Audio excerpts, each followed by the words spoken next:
Hello everyone, how you doing? Stomp Our Gamer here. As you can tell, I'm wearing a hat, I'm wearing headphones. I would be wearing my glasses, but I didn't think about it. Basically, I'm doing things that will interfere with Tobii, supposedly. But, as you can see, the Tobii eyeglass or eyewear seems to be tracking pretty darn well inside the Mercury. So, let's do a quick rundown of it. The way it works is it's basically it's an eye tracker. It's 3 cameras. You got the 2 infrared cameras and you got a center camera. It cannot be used as a webcam. You can't use it for faceware, but you can use it for a lot of other things, like flying and tracking your eyeballs. I've used it in DCS, Digital Combat Simulator. I've not tried it in No Man's Sky yet, but at least in Star Citizen it works pretty seamlessly, not a lot of adjusting needed. So here we are, and I logged out in the Mercury Star Runner, power her up, and it's just kind of as close as you're going to get to VR, looking around your cockpit. So we'll just do some simple flying around.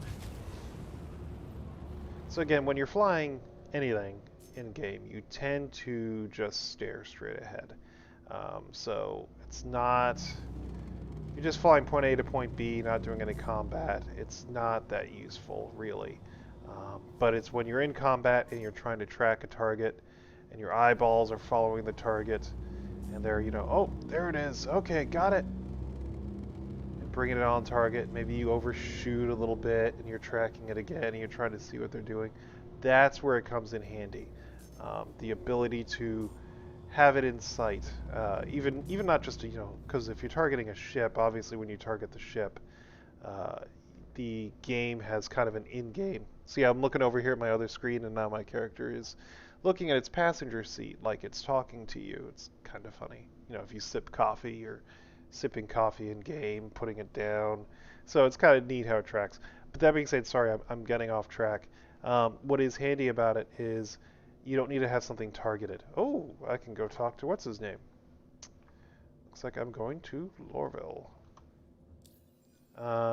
Sorry, distracted. I'm getting the missions to start along the Idris and the Arlington gang and all that. So that's always a handy thing. So we might as well head that way. That being said, where it is handy and comes in handy is when you're not targeting a ship to fight. I mean, again, targeting a ship, it's still handy. But when you're landing, flying a ship, looking around your cockpit, looking for, oh, where's that switch for the landing gear? It's somewhere over there, and I'm getting interdicted. Seriously?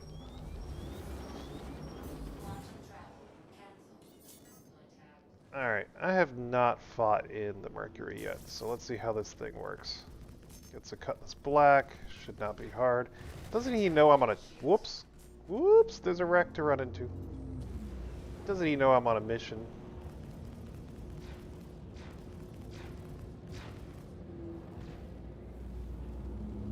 Alright, let's go to that. Gimbaled guns. Now, unfortunately, the Star Runner Solo is not exactly a very powerful fighter. But should be able to take out this lone cutlass. And we'll play around with the eye tracker. Where'd he go? There he is. See him. Pull up. Pull up. And fire. So again, it's just handy. Now, I have not messed with it in a turret. If I wasn't for the fact I'm trying to go talk to, shoot, what is his name? What is that name? The dude in the bar with a cup of whiskey. Gives you the Arlington gang missions. Brain not working. I mean, it's 4:33 in the morning. That would probably be why. Basically, I couldn't sleep and I decided to make a quick video. So, train of thought is not exactly there today. But again, the Tobii eye tracker, we've been enjoying it. I use it. Some of the people in my org use it. And have been finding it pretty handy. It's basically like poor man's VR. I mean, it's $200 some, so it's not super poor man. but it's relatively poor in comparison with some of the other options. And I've kind of given up on face wear happening. I don't think face wear is happening anytime soon, unfortunately. We have the in-game face wear technology, but they were going to come out with a camera. We haven't heard anything about it in forever. And the eye tracker seems to work pretty well. I've got a okay webcam my wife gave me, and it doesn't do the face tracking very well. I have to be really close to the thing for it to really track movements and eyes, and then doing that just doesn't work well for me in my setup with my HOTAS and my keyboard.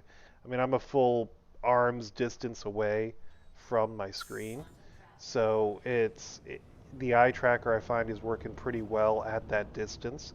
I know they say, I think, 3 feet or 4 feet distance max. I'm pretty close to that max right now, and it seems to be working just fine. I could maybe move it a little closer, but I don't think I have the need to. There's a little bit of random offness with it, but it's very minor. And as I'm using my eyeballs, I mean, I'm not moving my head. I'm just using my eyeballs and looking around the corners of my screen.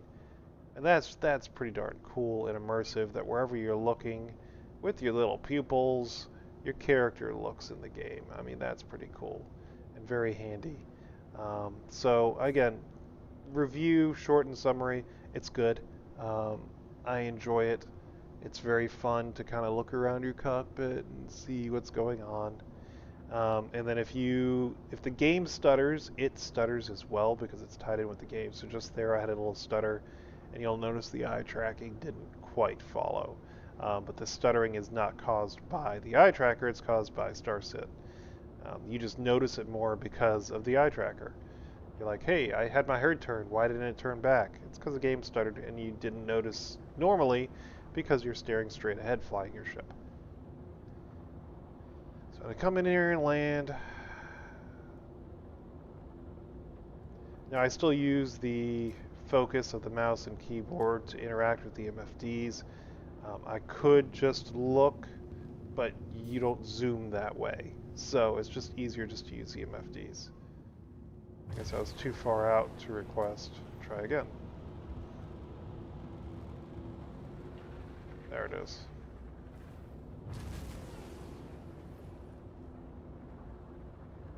So we're just going to come in here and land. And heck, might as well go talk with what's his name.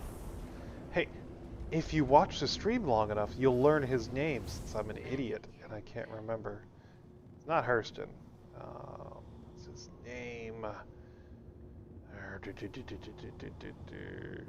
Why can't I remember his name?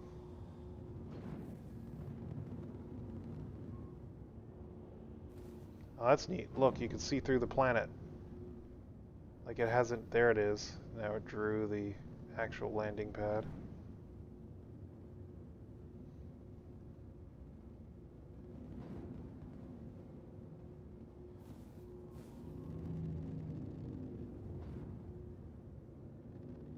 It's actually my first time landing the Star Runner. Well, planetary side.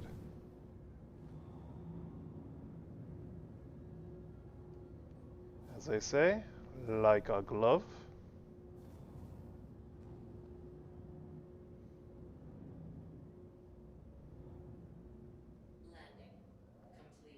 Landing complete. Have a pleasant stay.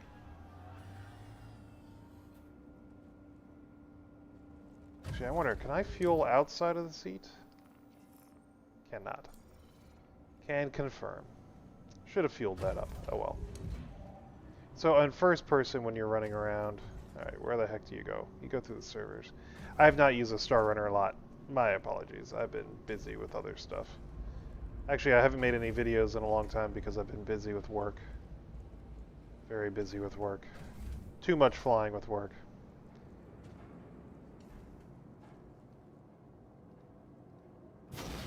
So again, in first person, it works fine. I personally see how you kind of look to the sides as you're running and stuff.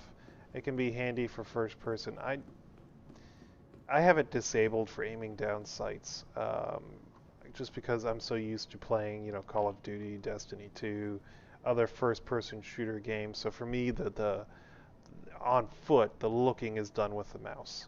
Um, Small movements, I'll use my head and the head tracking, but once I'm aiming down sights, I'm just more used to the mouse look rather than that.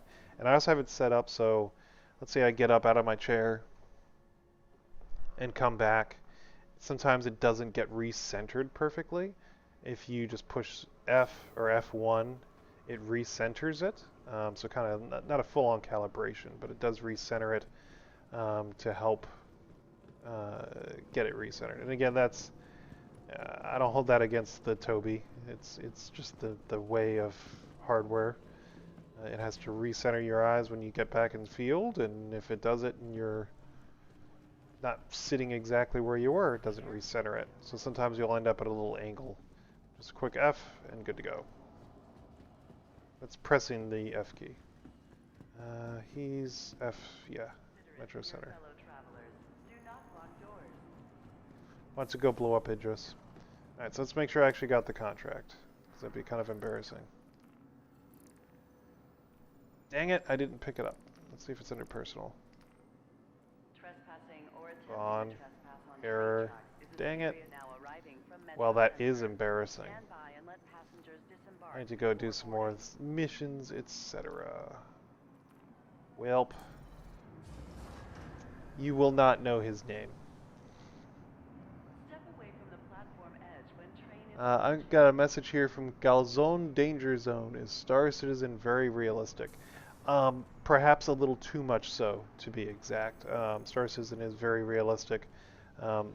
Travel times tend to be realistic. You do have Quantum Drive, which is a little bit faster than you would think. I mean, I think it's like a quarter of light speed. It's not light speed. And then we have jump points. So I don't believe we have faster than light travel. You have shield tech, which I'm assuming we can say is realistic. But a lot of this stuff in here is, it's based in some science. They consulted with some NASA astronomers for the planet tech and developing some of the systems that they're using for planets. So yes, I would say it's a realistic game. More so than, say, Star Trek Online or Star Wars or anything like that. It's definitely a lot of fun if you've never played Star Citizen. And there's a message retracted from Moonhopper. Maybe he was telling me the name of the person. I can't remember his name. While we're storing that, we're going to go find this guy's name. So you see there how the head tracker kind of got a little goofy coming out of the menu. I had to hit F to recenter it. So that does get annoying. Why can't I remember this guy's name? We're going to go find out his name for funsies.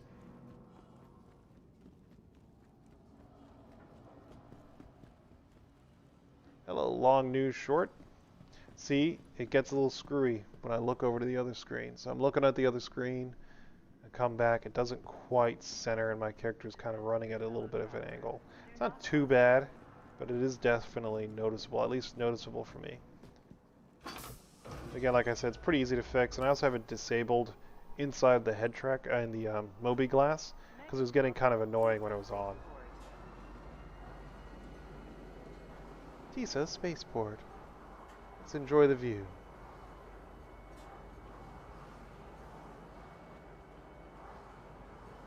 See, oh, this really messes with it on the train.